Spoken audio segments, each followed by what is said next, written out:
அவங்க அந்த பேட்சில் சேர்ந்து அவங்க கிராஷ் கோர்ஸ்லாம் அட்டன் பண்ணி அதில் தான் வந்து ஒரு கான்ஃபிடென்ஸ் கிடச்சிது. என்னன்னா அவள் ஒரு ஸ்டேஜில் ரெக்ரெட் பண்ண ஆரம்பிச்சிட்டா, ஐயோ நான் சிபிஎஸ்சிலே இருந்திருக்கலாமே, எனக்கு இந்த மெத்தடே எனக்கு பிடிக்கலையே அப்படின்ட்டு. ஸோ அது வந்து இப்போது அவங்க நீங்கள் கொடுத்த கான்ஃபிடென்ஸில் சரி ஸ்கூலில் என்ன வேணால் மார்க் கொடுக்கட்டும், நம்ம நீங்கள் கொடுக்குற அந்த அதே பழைய மெத்தட்லேயே அண்டர்ஸ்டாண்ட் பண்ணி படிப்போம் அப்படின்ற மாதிரி சொல்லிட்டு இது பண்ணாங்க.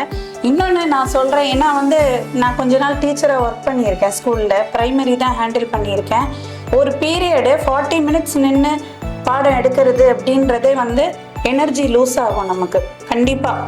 அதுவும் ஒரு நாள்லாம் பிரேக் இல்லாமல் 2-3 பீரியட் எடுத்துகிட்டு எப்படா ஃப்ரீ பீரியட் கிடைக்கும் உட்காரலன்னும் போது சீரியஸாக சொல்கிறேன், 15 ஹவர்ஸ் மேரத்தானில் சான்ஸே கிடையாது.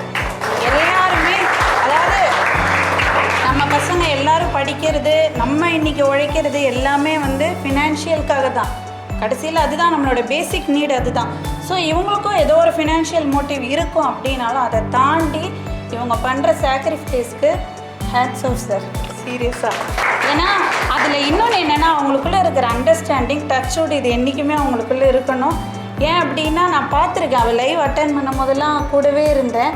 அந்த மாதிரி ஒரு ஸ்ராவணி மேம் எடுத்துகிட்டே இருப்பாங்க, திடீர்னு அவங்களுக்கு ஒரு காஃப் வந்துருச்சு, திடீர்னு அவங்களுக்கு ஏதோ ஒன்று முடியல அப்படின்னா டக்குன்னு யாழினியன் சார் வந்து அதை அப்படியே விட்ட இடத்துலேருந்து கண்டினியூ பண்ணுறது, இல்லை ஆஷா மேம் வர்றது, அந்த மாதிரி அவங்களுக்குள்ளே வந்து அந்த ஒரு அதாவது எல்லாருமே எல்லா சப்ஜெக்டும் எடுக்கிறாங்க.